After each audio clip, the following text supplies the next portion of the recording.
ओम वायुरनिलममृतमथेदं भस्मान्तं शरीरम ओम क्रतोस्वर क्लिवेश्वर कृतं स्मर। हे प्रभु, ये शरीर आत्मा सहित विजोग हेले मोर मृत्यु हब। मृत्यु पर आत्मा विविध गति दे कर्मफल अनुसारे पुनः शरीर प्राप्त हब। हे प्रभु, ये शरीर भस्म ही हूँ शेष परिणति, भस्मांतम शरीरम। जो शरीर दिने भस्म हम ए शरीर द्वारा एपरी किसी कर्म मु न करे जहाद्वारा मोर शरीर अपवित्र हम। हे प्रभु, एतिकी ज्ञान एतिकी प्रेरणा मते मिलू। एतिकी प्रेरणा हेले मोर जीवन सफल हम। एतिकी प्रार्थना एतिकी निवेदन प्रभु। उपनिषदर उपकथार आजिरे अध्याय को समस्त श्रोता बंधु मानू, समस्त दर्शक बंधु मानू एवं समस्त शुभेच्छा मानू मोर श्रद्धा भक्ति और नमन ज्ञापन करुछि। बंधुगण, ए शरीर शेष अवस्था हूँ भस्म। जो शरीर को आम एत सुंदर भाव में सजई मजई रखीचु तार शेष गति हूँ चित्ता। आज शरीर सहित आत्मा अच्छी बोली आम चिंतार पड़ीचु, खाली चिंता। मु भल रही, मु स्त्री होते स्वामी भल रहिबो, स्वामी होते स्त्री भल रहिबो, आमे दुई जन थिले आमर पुत्र कन्या भल रहिबे, आमर नाती नातुणी भल रहिबो, आम संसार भल हबो, मते भल बिछना मिलिबो, भल गदी मिलिबो, भल खाद्य मिलिबो, मोर घर भल हबो, मोर सबु किछि भल हबो। मु खाली चिंतार पडुची। नथिले चिंतार पडुची केमिति मिलू, मिलिगला परे चिंतार पडुची ता केमिति सुरक्षित हो। आपण देखिबे मनुष्य आज थिबा जिनिस पई जते व्यस्त, न पाइबा जिनिस पई एते व्यस्त नुहे। गोटे विद्यालय रे छोटिया कथाटे, गोटे पिलार जन्मदिन पई ता बापा आउ जो 25टा पिला मानन पई विभिन्न प्रकार मिठा नेके आस्तिला। विविध मिठा, जलेबी आनिथिला, मिठाई माने रसगोला आनिथिला, बुंदिया मिठाई आनिथिले, दानादार आनिथिले, केते कोन जिनिस संदेश आनिथिले। समस्त पिला मानन कहले तमे जे जहाँ पारुच नहीं जाओ। समस्त को बांटी देले। जने के शिक्षयित्री शिक्षक आसिक शिक्षक शिक्षयित्री आसी समस्त को बांटी देले। बांटी देला पर पिला गुड़ा कांदुचंती, खाऊ नांती। आश्चर्य रे ये जो पिलार जन्मदिन जार तार बापा आश्चर्य देखले, मिठा धरिच कांदुच कहीं। नाय मु जलेबी खाई था, मत बुंदिया मिठाई देदेले। जी जलेबी धरुची से कह बुंदिया मिठाई खाई था, मत जलेबी देदेले। माने जोटा मिली से संतुष्ट नुहे, ता हाथर जिनस को देखिए मनुष्य बेसी व्यस्त। प्रधान शिक्षक प्रधानाचार्य जे महान विद्वान थे, माने ज्ञानी थे, यही कथा तुम गोटे काम कर, बस जाओ सब तले। बसला कौन कहे, कहले जी बुंदिया मिठाई खाइबा चाहूँगी, जिलेबी धरिची, जिलेबी जे चाहूँगी ताको खाइबा दि जाओ, बुंदिया मिठाई जे चाहू तो दे दि जाओ। समस्त समस्त इच्छा पूरण हो। मनुष्य आज बेसी दुखित निज पाई नुहे, जहाँ न मिली से दुखित। तार सोफा सेट एमती, ता घरटा एमती, तार गाड़ी एमती, मोर छोटिया गाड़ीटे। निजर स्थिति जेते दुखित नुहे, परर स्थिति को देखी बेसी दुखित। शास्त्रकार कहले किए को पुरुषार्थ करी ता भाग्य अनुसार तार संपत्ति से एकाठी करी, तमें कहीं व्यस्त हो। आदौ व्यस्त हुआ ना। देख तमें तमर स्थिति जहाँ से संतुष्ट हुआ। मनुष्य जेतेबेले बुझी नब ना, एगुड़िक किसी रहिबनी। वायु अनिल अमृत अथ इदम भस्मांतम शरीरम। हे मनुष्य, निजर कर्म को स्मरण कर, कौन करिछु मने कर। कृतम स्मर, कौन करिछु को मने कर। निजर कर्मचक्र रे पड़िबा पूर्व चिंतन कर, मु कौन करिछि, कौन करिबा उचित। ईश्वर को स्मरण कर, परमात्मा को चिंतन कर, देखिबो जीवन बदली जीव। ये शरीर दिने भस्म हब। जेते बड़ गदी रे तुम शोई था, समय आसीबो दिने तुमको स्ट्रेचर रे बुहा हबाकू पड़िबो। जेते तुम भलरे था, दिने समय आसीबो तुमको सही आदौ परिष्कार हो नथिबा, चंछा हो नथिबा काठरे शोइबाकू पड़िबो। दिने समय आसीबो तुमको किए कहबो, दुखर कहि हबनी आज्ञा, दिने आईसीयू रे रहिबाकू पड़िबो। ये शरीरटा पे एते व्यस्त काहे कहउछ। से कहले भस्मांतम शरीरम, शरीर दिने भस्म हब। ये अहंकार छाड़ी दियो, ये गर्व छाड़ी दियो, अभिमान छाड़ी दियो। ଭଲ ମଣିଷଟେ ହେବା ପାଇଁ ଯତ୍ନ କର, କାହିଁକି ଏମିତି ବ୍ୟସ୍ତ ହେଉଛ ବାବା। କାଶୀର ଜଣେ ବନ୍ଧୁ ଥିଲେ, କାଶୀ ବାରାଣାସୀକୁ କାଶୀ ବୋଲି କୁହନ୍ତି, କୁହନ୍ତି କାଶୀ ପଣ୍ଡିତ ତୁ କାଶୀନାଥ ବୋଲି ଜଣେ ଲୋକ, ଧନାଢ଼୍ୟ ଲୋକ। ନିଜର ଜମିବାଡ଼ି ଦୃଷ୍ଟିକୋଣରୁ ନିଜର ପଡ଼ିଶା ଘର ସହିତ ବିବାଦ ଦୀର୍ଘ ଦିନ ଚାଲିଛି। ପରସ୍ପର ସମ୍ପତ୍ତି ଛାଡ଼ୁନାହାନ୍ତି। ଏମିତି ହେଇଛି ଯେ ସାମାନ୍ୟ ତଳ କୋର୍ଟରୁ ଆରମ୍ଭ କରି ବଡ଼ କୋର୍ଟ ପର୍ଯ୍ୟନ୍ତ, ହାଇକୋର୍ଟ ପର୍ଯ୍ୟନ୍ତ, ଉଚ୍ଚ ନ୍ୟାୟାଳୟ ପର୍ଯ୍ୟନ୍ତ ଗଲାଣି ଜନ୍ମ, କିନ୍ତୁ କେହି କାହାର ସମ୍ପତ୍ତିକି ଛାଡ଼ିବା ପାଇଁ ପ୍ରସ୍ତୁତ ନାହିଁ। ମୁଁ ଜବରଦସ୍ତ ନେବି ଓ ଜିଦ୍ଦି। ଜଣେ ମହାତ୍ମା କହିଛନ୍ତି, ବଳ ଯେତେବେଳେ ମକ ହୁଏ ଲୋକ ସେତେବେଳେ ମକଦ୍ଦମା କରେ, ଯେତେବେଳେ ଦମା ପେଲେ ସେତେବେଳେ ସେ ଛାଡ଼େ। ଛୋଟ ଛୋଟ କଥା ପାଇଁ ବଡ଼ ବଡ଼ କାମ କରେ, ମାନେ 5 ଟଙ୍କା 10 ଟଙ୍କା ପାଇଁ ଗୋଟେ କେଡ଼େ ବଡ଼ କେସ୍ କରେ, ଦୌଡ଼ି ନୟାନ୍ତ ହୁଏ, ପଇସା ଖର୍ଚ୍ଚ କରେ, ଶେଷରେ ନିଜକୁ ନିଷ୍ପତ୍ତି କେତେବେଳେ କଷ୍ଟ ଲାଗେ ଛାଡ଼େ। ତାକୁ ଜିଦ୍ଦି ମଣିଷକୁ କେଉଁ ସ୍ତରକୁ ନେଇଯାଏ। ପଡ଼ିଶା ଘର ଲୋକ ସହିତ କେସ୍ କରିଛି। ଧୀରେ ଧୀରେ 50 ବର୍ଷ ଇଏ କାଶୀବାବୁ ବୁଢ଼ା ହେଇଗଲେ। ବୁଢ଼ା ହେଲା ପରେ ଲକ୍ଷ୍ମୀଚନ୍ଦ ତାଙ୍କ ପଡ଼ିଶା ଘର ସହିତ ସେ କରିଛନ୍ତି, କେସ୍ କରିଛନ୍ତି। ଦୁଇ ପରିବାର ଭିତରେ ସମସ୍ତ ପୁତ୍ର କନ୍ୟା ମାନେ ମଧ୍ୟ ଶତ୍ରୁ। କେତେବେଳେ ଦେଖା ହେଲେ ଆମେ ତାକୁ ମାରିବୁ, କେତେବେଳେ ସେ କହୁଛି ମାରିବୁ, ସେ ତାକୁ ମାରିବୁ, ପରସ୍ପର ଭିତରେ କ୍ରୋଧ ରହିଛି। ରାସ୍ତାଘାଟରେ ଦେଖା ହେଲେ ପରସ୍ପରକୁ ଗାଳିମନ୍ଦ ଦିଅନ୍ତି। ଏଙ୍କ ସ୍ତ୍ରୀ ତାଙ୍କ ସ୍ତ୍ରୀ ପରସ୍ପର କେତେବେଳେ ଏମିତି ବିଭିନ୍ନ ପ୍ରକାର ପଡ଼ିଶା ଘର ଯେମିତି ବିବାଦ ଲାଗିବା କଥା ସେମିତି ବିବାଦ। ପ୍ରତ୍ୟେକ ଦିନ ଈଶ୍ୱର ପ୍ରାର୍ଥନା କରି ପରସ୍ପର ପ୍ରାର୍ଥନା କରୁଛନ୍ତି, ହେ ପ୍ରଭୁ ତାର ବିନାଶ ହେଇଯାଉ। ବଡ଼ ଦୁଃଖର କଥା ଆଜ୍ଞା। ଲୋକ ବର୍ତ୍ତମାନ ନିଜ ପାଇଁ କମ୍ ଭାବୁଛି, ପରର କ୍ଷତି ବେଶୀ ଯାଉଛି, କାରଣ ତାର କ୍ଷତି ନହେଲେ ମୋର ଲାଭ ହଉନି। କିନ୍ତୁ ଭାରତର ସଂସ୍କୃତି କେତେ ଉନ୍ନତ ବୁଝୁଛନ୍ତି। ସେ କହିଲେ ମୋ ଜୀବନ ପଛେ ନରକେ ପଡ଼ିଥାଉ, ଜଗତ ଉଦ୍ଧାର ହଉ। ମୁଁ ନରକରେ ବରଂ ପଡ଼େ କିନ୍ତୁ ଜଗତ ଉଦ୍ଧାର ହଉ। ଆପଣ ଜାଣିଛନ୍ତି ଆ ଭିତରେ କେଡ଼େ ସୁନ୍ଦର ରହସ୍ୟଟେ। ଆଚ୍ଛା, ଜଗତ ଯେତେବେଳେ ଉଦ୍ଧାର ହବ ମୁଁ କାହିଁ ନରକରେ ପଡ଼ିବି? ଜଗତ ଭିତରେ ମୁଁ ନା। ଧରନ୍ତୁ ଗୋଟେ ସଭା ଚାଲିଛି, ସଭାରେ ଜଣେ ବକ୍ତା କହିଲେ ସମସ୍ତଙ୍କୁ ଆଜ୍ଞା ମିଠା ମିଳୁ, ତାଙ୍କୁ ବି ମିଳିବ, ସମସ୍ତଙ୍କୁ ମିଳିବ। ସମସ୍ତେ ଯେତେବେଳେ ଭଲ ରହିବେ ମୁଁ କାହିଁ ଦୁଃଖରେ ରହିବି? କିନ୍ତୁ ଭାବନା କ'ଣ, ମୋତେ ବରଂ ଦୁଃଖ ଆସୁ କିନ୍ତୁ ସମସ୍ତେ ସୁଖରେ ରହନ୍ତୁ। କି ଦିବ୍ୟ ଭାବନା ଆଜ୍ଞା। ଭାରତ ସଂସ୍କୃତି କହିପାରିବ କେବଳ, ଅନ୍ୟ କେଉଁ ସଂସ୍କୃତି କହିବା କଷ୍ଟକର। ଏ ସଂସ୍କୃତି କହୁଛି ସର୍ବେ ଭବନ୍ତୁ ସୁଖିନ, ସମସ୍ତେ ସୁଖରେ ରହନ୍ତୁ, କେହି ଦୁଃଖରେ ରହନ୍ତୁ। ଆଉ ସମସ୍ତେ ଯେତେବେଳେ ସୁଖରେ ରହିବେ ମୁଁ କାହିଁ ଦୁଃଖେଇବି? এইভাবে পরস্পর দুইটি পরিবার সবুবেলে শত্রুতা ভিতরে থিলাবেলে কেহি কাহার সুখ দেখুনাহান্তি, বরং ঈশ্বর প্রার্থনা করছেন প্রভু সে পরিবার নষ্ট হয়ে যাও, তা পুଅ নষ্ট হয়ে যাও, তা বন্ধু নষ্ট, এমনি সব ইয়ে বি তার କ୍ଷତି চিন্তা করছে, তার କ୍ଷତି চিন্তা করছে।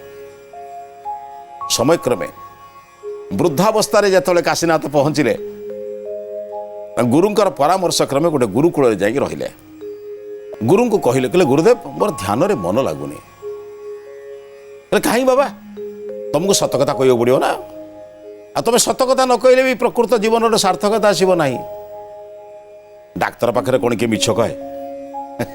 ଆଜ୍ଞା ଡାକ୍ତର ପାଖରେ ବା ଲୋକ ବା ଖୋଲିକି କହେ। ଖୋଲି କହେ ମାନେ ଯେଉଁଟା ବନ୍ଧୁ ପାଖରେ କହିପାରିବନି, ସ୍ତ୍ରୀ ପାଖରେ କହିପାରିବନି, ସ୍ୱାମୀ ପାଖରେ କହିପାରିବନି, ତାକୁ ନେଇ ଡାକ୍ତର ପାଖରେ କହେ। କାହିଁକି? ଡାକ୍ତର ନିରାକରଣ କରିବେ।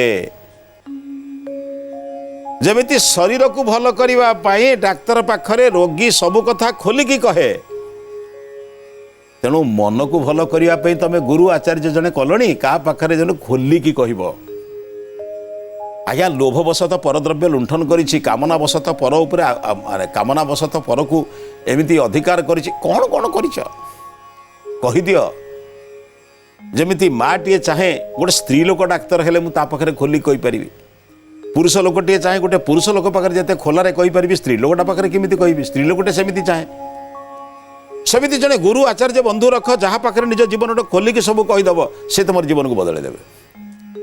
କାଶୀନାଥ କହିଲେ ଗୁରୁଦେବ ଆପଣଙ୍କୁ କ'ଣ ଲୁଚେଇବି, ମୋର ପଡ଼ିଶା ଘର ଲୋକ ସହିତ ଶତ୍ରୁତା ଅଛି, ସବୁଦିନେ ଆମ ଭିତରେ ସବୁଦିନର କାମ ହେଲା ତାର କ୍ଷତି ଚିନ୍ତା କରିବା, ତାକୁ କେମିତି ନଷ୍ଟ କରିବା, ସେମିତି କହିଲେ। ସେ କହିଲେ ହଉ ଠିକ୍ ଅଛି, ସାଧନା କର, ଦିନେ ସମୟ ଆସିବ ତମ ଭିତରେ କ୍ରୋଧ ଈର୍ଷା ଏଗୁଡ଼ିକ ଚାଲିଯିବ, ମୁଁ ତୁମକୁ ଯେଉଁ ମନ୍ତ୍ର ଦେଉଛି, ମୁଁ ତୁମକୁ ଯେଉଁ ବିଚାର ଦେଉଛି, ମୁଁ ତୁମକୁ ଯେଉଁ ଚିନ୍ତନ ଦେଉଛି, ସେ ଚିନ୍ତନରେ ଧ୍ୟାନ କରିବା କର। ଗୁରୁଙ୍କର ଆଦେଶରେ ଧ୍ୟାନ କଲେ, ଦେଖିଲେ ଧ୍ୟାନ ଲାଗୁଛି, ହେଲେ ମନ ସବୁବେଳେ ଅନେକ ସମୟରେ ସେଇଠିକି ଲାଗୁଛି। ସତ କଥା କହୁଛନ୍ତି ନା। ଏଇ ସମୟରେ ଯେତେବେଳେ ଆଶ୍ରମରେ ରହୁଥିଲେ ତାଙ୍କ ଘରୁ ଖାଦ୍ୟ ଆସୁଥିଲା, ନିକଟରେ ଗାଁର ମୁଣ୍ଡରେ ଆଶ୍ରମ ନା, ତାଙ୍କ ଘରୁ ଖାଦ୍ୟ ଆସୁଥିଲା, ଖାଉଥିଲେ, ପ୍ରତିଦିନ ଖାଉଥିଲେ। ତାଙ୍କର ପୁତ୍ରମାନେ ଆସି ଖାଦ୍ୟ ଦେଇଯାଆନ୍ତି, ପୁଣି 4ଟା ବେଳେ ଆସି ତାଙ୍କର ବେସନ ବାସକୁ ନେଇଯାଆନ୍ତି, ପୁଣି ରାତିରେ ଆଣି ଖାଦ୍ୟ ଦିଅନ୍ତି, ଆସନ୍ତି। ଗୁରୁ ଦିନେ ଆଦେଶ ଦେଲେ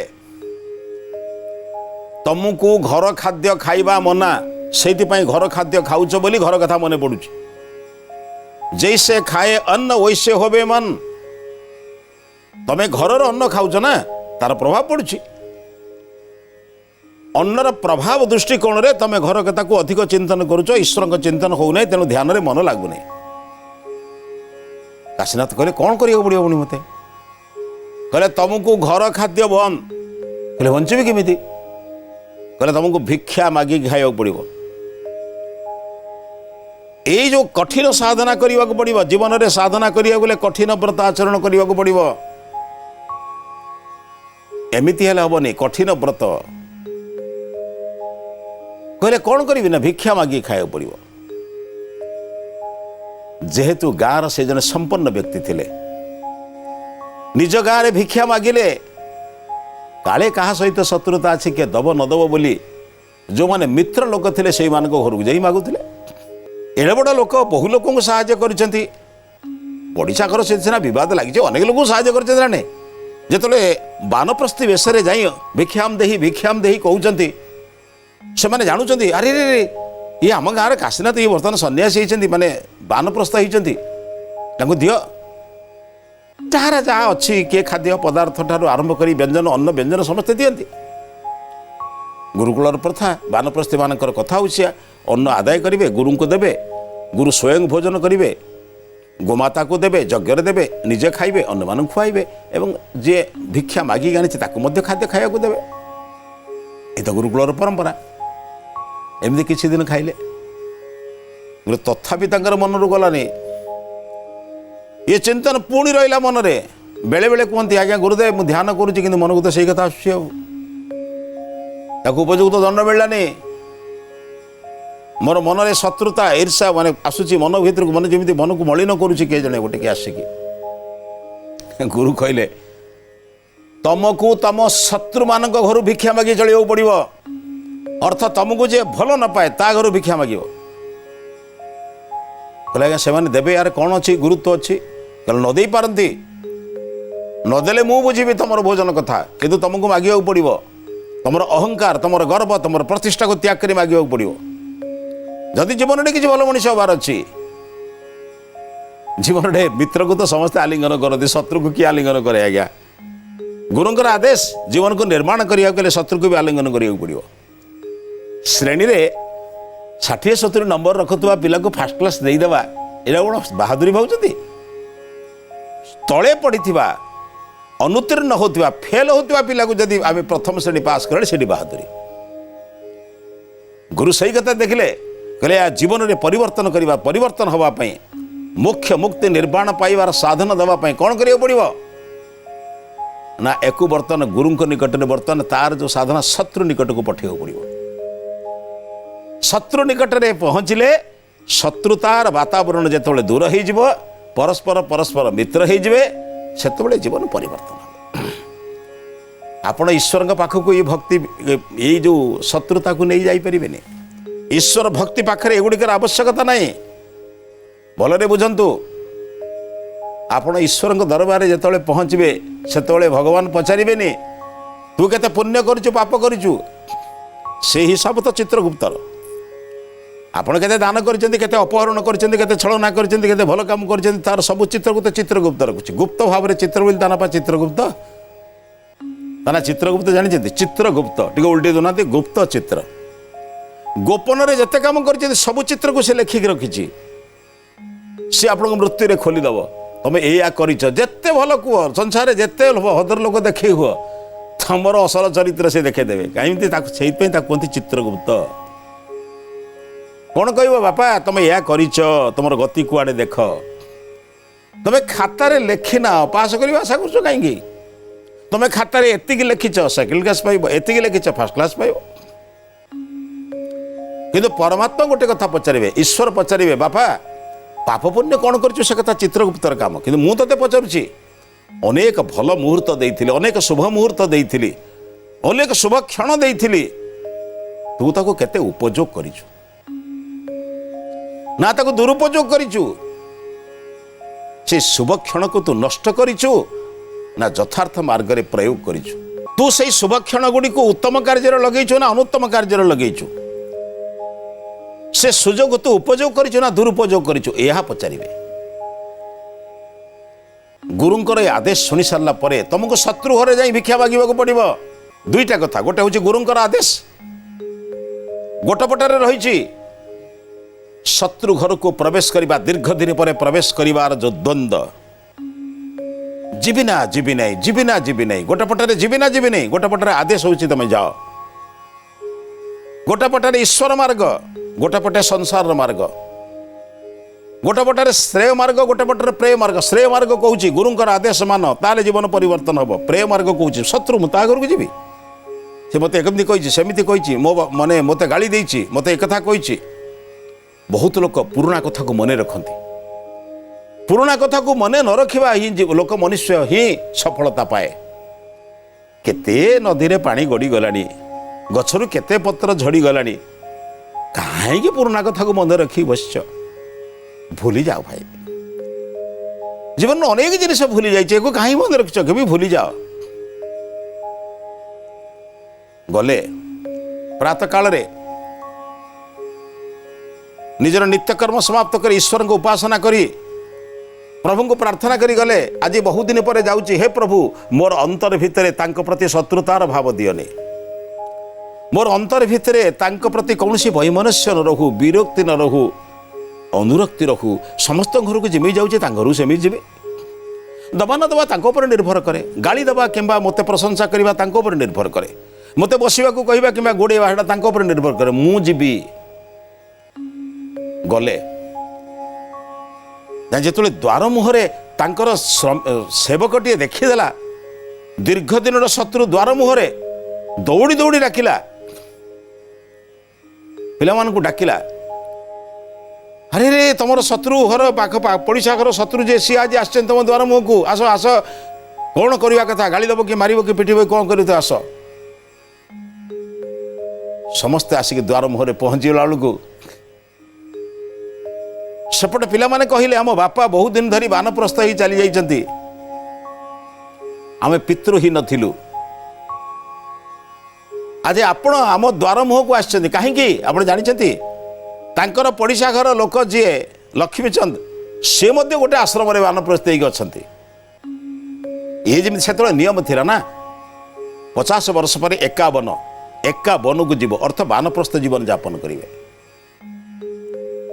सी भी वनप्रस्थ से पितृमातृहीन एम पिता पिता भी नहीं से पिता नहीं द्वार मुहरे पहुँचला बेले पिला माने दौड़ी आसे कहले मौसा से कहला नाई रे मु बर्तमान तुम मौसा नुहे मु बर्तमान आश्रम रे थिबा जने बानप्रस्थी मु आसीची तुम घर को भिक्षा मागिबा पई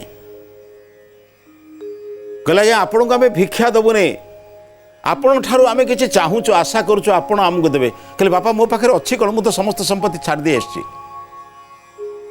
सेपटू परिवार पिला माने बाहरले द्वार मुह को एपटे परिवार पिला माने द्वार को आछंती एपटे पिला माने कहउछंती बापा बहुत दिन धरी वर्तमान बानप्रस्थ आश्रम रे अछंती आमर पितृहीन हो जाइछु समय क्रमे तांकर ए जो शत्रु परिवार तांका माँ जी देहांत हो जाइछ कहले पितृमातृहीन होइतिलु आपण आम द्वार मुहरे पहुँची आज पितामातांकर आशीर्वाद दबार आमको योग्य कराई देले आमे समस्ते आपण को प्रार्थना करूँ आम घर को आसिक आमको पिता भली आपण को आशीर्वाद दिंतु कौन मिल से शत्रुतार अनेक अर्थ व्यय कले अनेक किसी गले मोर पिता भी कहते केतले सुविधा हेले मु काशी बाबू घर को जाई पाखे मध्य क्षमा मागी नेबी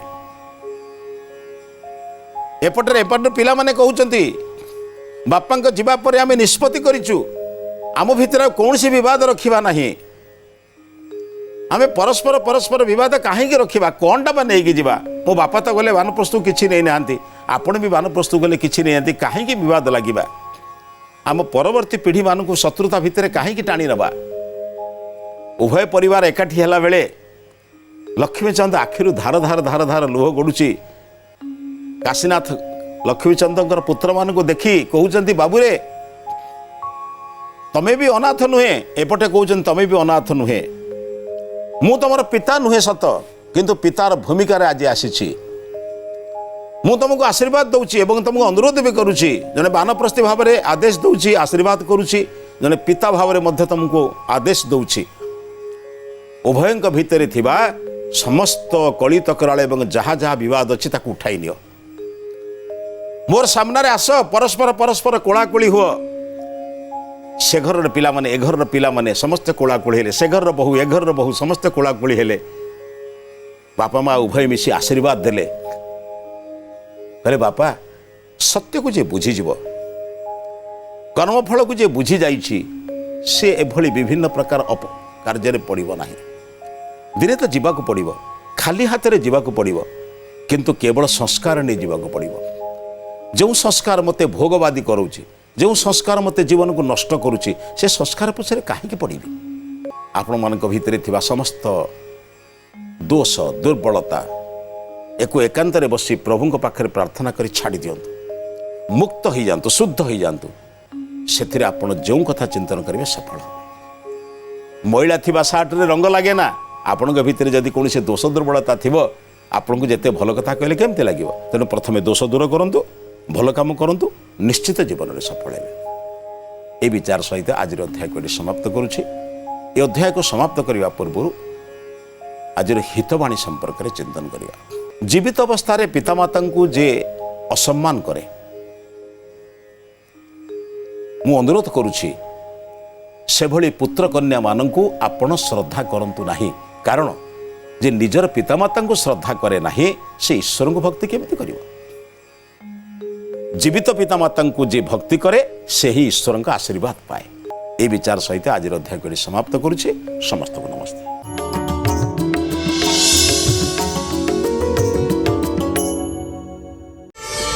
ପ୍ରାର୍ଥନା ଆମ ଆନନ୍ଦର ଉତ୍ସ।